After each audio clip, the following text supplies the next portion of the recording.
যারা ক্ষমতায় বসে দায়িত্ব জ্ঞানহীনতার পরিচয় দেয়, দায়িত্বশীলতার পরিচয় দিতে পারে না, নিজের দেশের মানুষকে হত্যা করে গদি রক্ষার জন্য, তারা কখনো রাজনৈতিক দল হতে পারে না। তারা একটি সন্ত্রাসী দল। ইতিমধ্যেই সরকার তাদের সন্ত্রাসী ছাত্র সংগঠনকে নিষিদ্ধ ঘোষণা করেছে। এদের হাতে কত মায়ের বুক খালি হয়েছে।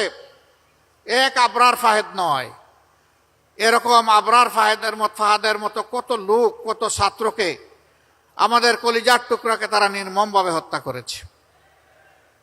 এরা প্রত্যেকটি শিক্ষা প্রতিষ্ঠানকে অস্ত্রাগারে পরিণত করেছিল, মদের বোতল আর অস্ত্র দিয়ে ভরে রেখেছিল, গণরুম তৈরি করে নির্যাতন চালাতো, নামাজি ছাত্রদেরকে নামাজে দেখলেই শিবির ত্যাগ দিয়ে তাদের উপর ঝাঁপিয়ে পড়ত। আবরার ফাহেদের দুটি দোষ ছিল। একটি ছিল সে আধিপত্যবাদের বিরুদ্ধে কথা বলেছিল, আরেকটি হলো সে নামাজ পড়ত। এই দুটি তাদের কাছে অসহনীয় ছিল। এই জন্য নির্মমভাবে তাকে পিটিয়ে তার জীবন প্রদীপ নিভিয়ে দেওয়া হলো। এটা শুধু ঢাকা বিশ্ববিদ্যালয়ের বুয়েট নয়, সারা বাংলাদেশের সমস্ত শিক্ষা প্রতিষ্ঠানকে চর দখলের মতো তারা দখল করে নিয়েছে। এমনকি আমাদের মেয়েদের, কমলমতি মেয়েদের বিদ্যাপীঠগুলাকেও তারা কলুষিত করেছিল। এই কথাগুলা বলতে হৃদয় ভেঙে যায়, লজ্জায় মাথা নত হয়ে আসে। এই জন্য এই কথাগুলা, এই চিৎকারগুলা দিতে পারি না, বলতে পারি না। কেমন অত্যাচার আমাদের মেয়েদের উপর করা হয়েছে। সম্মানিত ভাইয়েরা,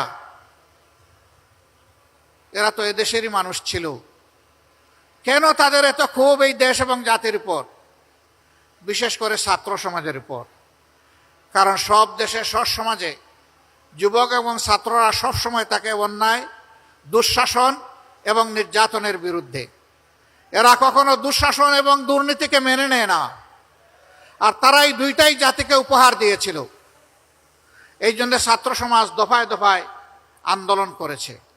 18তেও তারা আন্দোলন করেছে, পরবর্তী পর্যায়ে রোড সেফটি আন্দোলন করেছে, সর্বশেষ 24-এ এসেও তারা আন্দোলন করেছে। দফায় দফায় দুঃখাও দিয়েছে, আবার শক্তিও প্রয়োগ করেছে, বল প্রয়োগ করে অনেককে হত্যাও করেছে। এই আন্দোলনে 2000-এর কম বেশি আমাদের কলিজার টুকরা সন্তানেরা, যুবকেরা, শ্রমিকেরা যারা নিহত হয়েছে, আমি তাদের আত্মার প্রতি গভীর শ্রদ্ধা জ্ঞাপন করছি এবং মাবুদের দরবারে দোয়া করছি, আল্লাহ তাদের সকলকে শহীদ হিসাবে কবুল করুন। যারা আহত পঙ্গু হয়েছে তাদের জন্য দোয়া করি, আল্লাহ তাআলা তাদেরকে সুস্থতার নিয়ামত দান করুন। ঢাকা মেডিকেলে 7 তারিখ আমরা গিয়েছিলাম আহতদেরকে দেখতে। হাত কাটা, পা কাটা, চোখ নেই। বিছানার পাশে দাঁড়িয়ে বিছানায় বসে জিজ্ঞাসা করেছিলাম কেমন লাগে, বলে যে ভালো লাগে।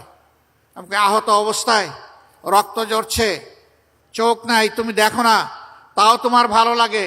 কেন তোমার ভালো লাগে? বলে যে কারণে লড়াই করেছিলাম সেই লড়াইয়ে বিজয়ী হয়েছি, তাই ভালো লাগে। কি কারণ ছিল? বলে যে দেশকে স্বাধীন করার জন্য লড়াই করেছি। আল্লাহু আকবার। তাহলে 71-এ কি হয়েছিল? হ্যাঁ, 71-এ একটা স্বাধীনতা এসেছিল, এই জাতি এনেছিল, কিন্তু স্বাধীনতার মর্মমাবী ডুকরে ডুকরে কেঁদেছে।